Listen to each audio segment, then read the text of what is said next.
What up racer, it's Jerone here and welcome back to another League Racing video. Today it is time for the fourth round of the AOR season around Hungary. To be honest, I absolutely despise this track. I think it's a terrible track. I don't really get any satisfaction from driving it, and it's also very famous for the Jarno Trulli train, both in real life and in the game, because you have very short straights, it's high downforce, lack of overtaking opportunities.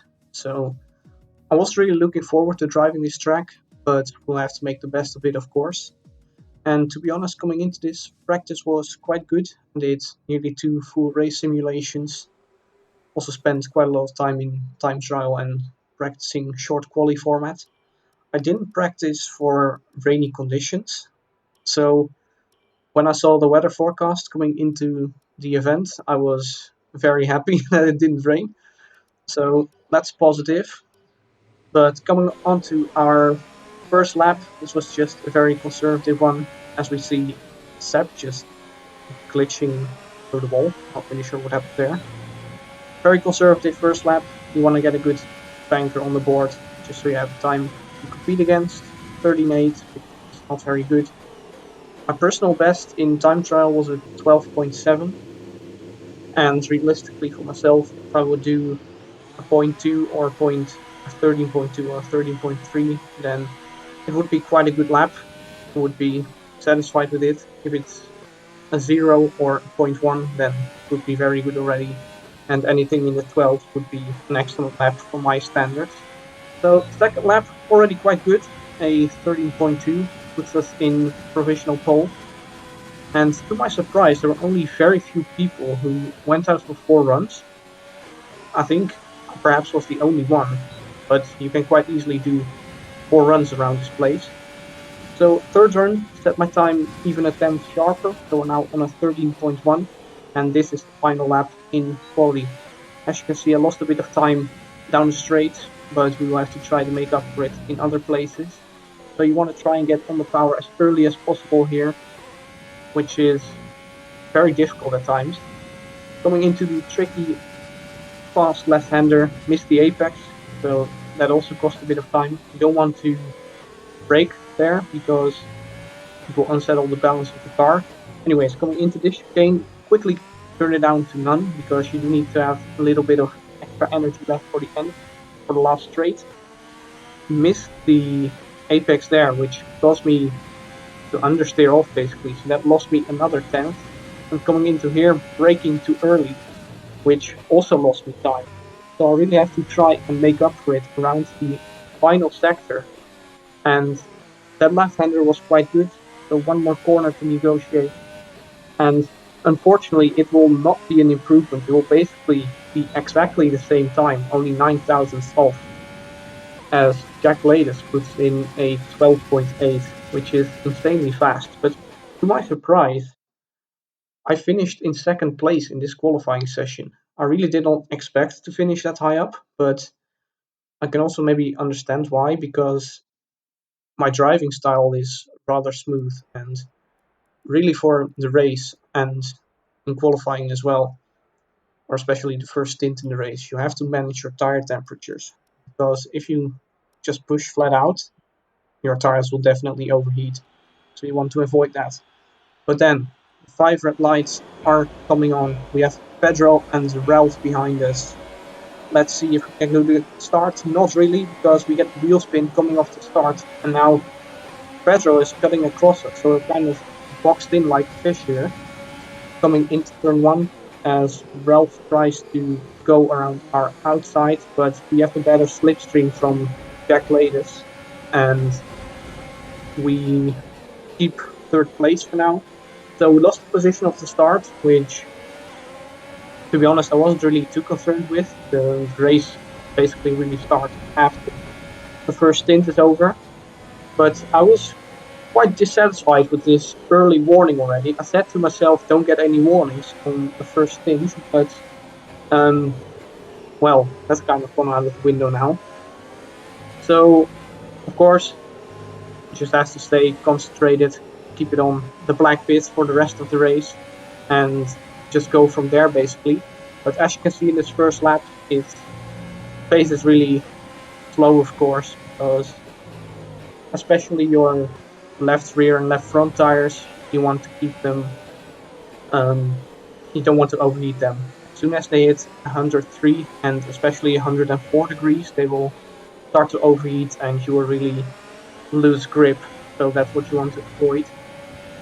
So for the next few laps, nothing really happens, but as you can see at this stage, Ralph already gets a penalty behind us. And I think in the upcoming corners, she will make another quite significant mistake, and that puts us, or that puts her out of our DRS window. So that's good for our race, of course, because then we have less pressure from behind.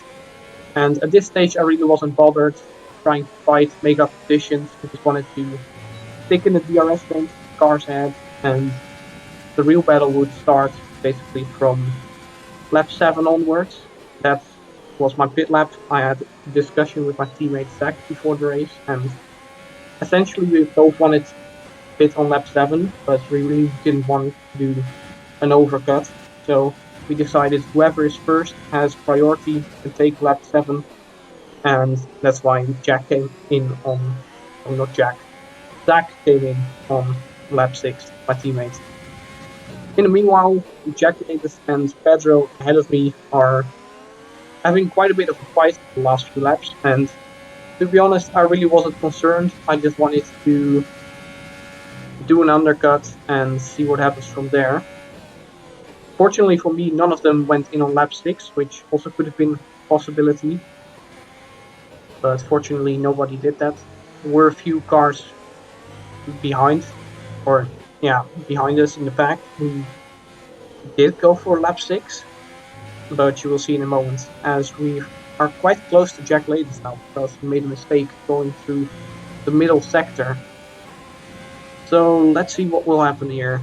Who will come into the pit lane? We are definitely going to pit whatever these guys ahead of us do. And as you can see, Jack Ladis also decides to come in on the same lap as we do.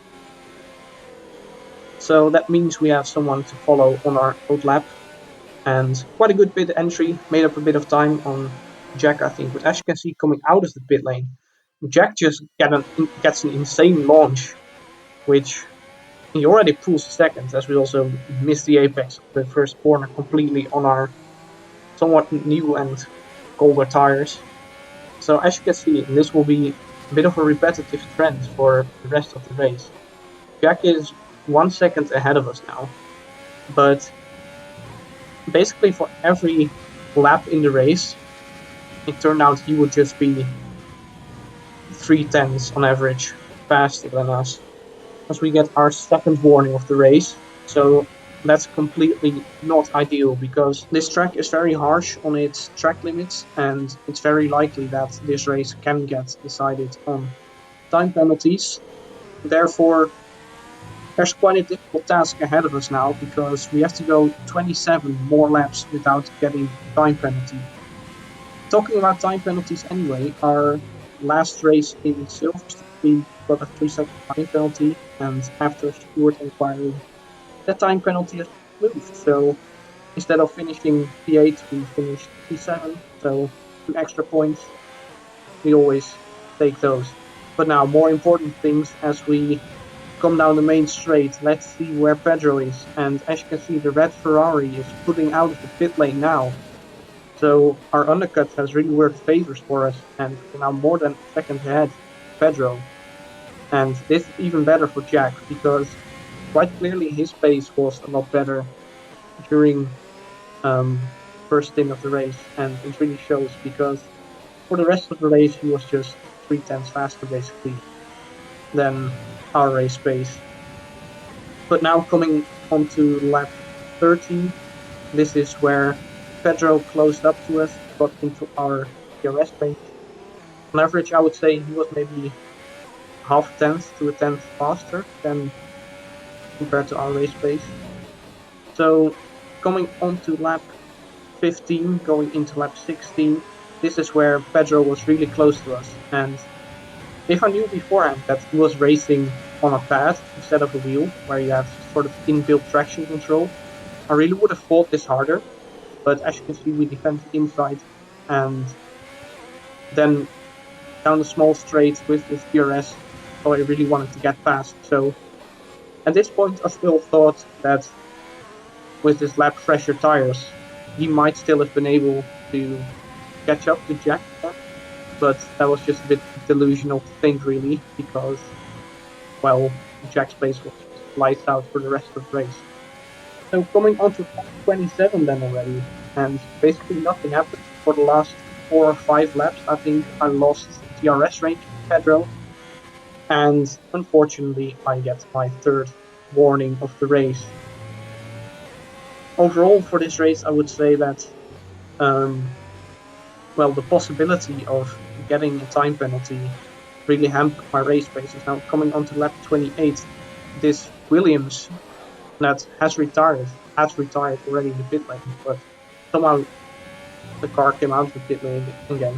But that really, really scared me, to be honest. So I also locked up.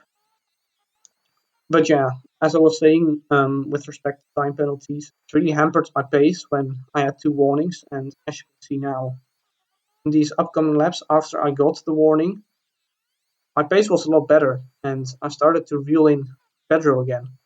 So in the meanwhile, we also have Ben Exaltincan behind us in our DRS range. So really, I was just planning to um, set up an attack for the last few laps, as in the meanwhile, Ben made a mistake behind us, and that's dropped him out of DRS range again. So most likely we won't have any pressure from behind for the rest of the race. But unfortunately, I got my second warning into this or after the time penalty again already. And also Pedro got his penalty.